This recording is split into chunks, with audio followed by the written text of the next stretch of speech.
Eng qadimgi unutilgan taomlar retseptini sizga eslatishni maqsad qilganmiz. Shu bilan birgalikda zo'r san'atkorlar bizning dasturimizga kelib mehmon bo'lib sizning kayfiyatingiz uchun xizmat qilishyapti. To'g'rimi Mo'minjon aka? Va shu maqsadda biz Farg'onadan O'zgan aka Mahmudov o'zlari shogirdlari va farzandlari Sherali Mahmudov bilan kelganlar, tashrif buyurishgan.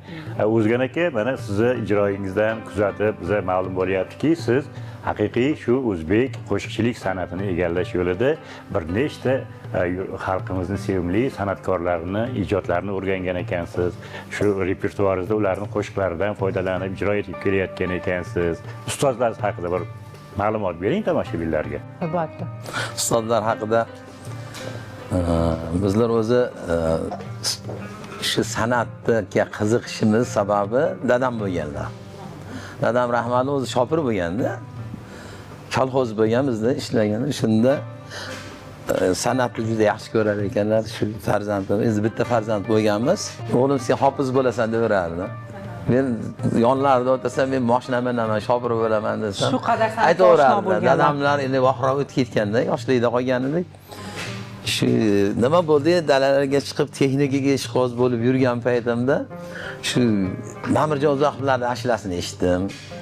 Murodjon akani, keyin Rasul qora aka bor bizda, Yangi Qo'rg'on deganda yaqin joyda turamizda. Shularning ashlasini eshitib qalbimga shunaqangi endi san'atga ishqoz bo'lib qoldi-da. Keyin nima bo'ldi-yu? Dalada yurgan paytimda, traktor minib yurgan paytimda kolxozimizga bir o'sha paytlarda raislar deyishardi. Shular keldi.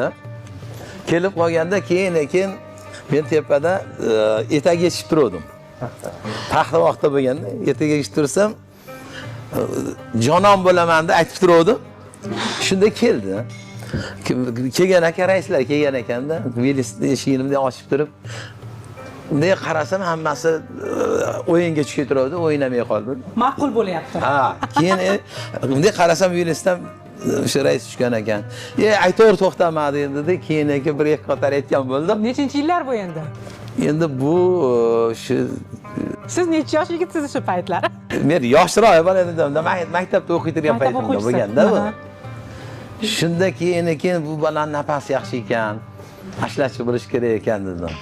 O'shanda menga ishq tushib, keyin talayli sabab bo'ldimi? Xonamga o'tgan dedi ya'ni. Keyin o'tganimda bir tor oldim, sabab bo'lib. Shundan keyin uyimizda endi dadamda onalar hayot bo'lgan enamizlar.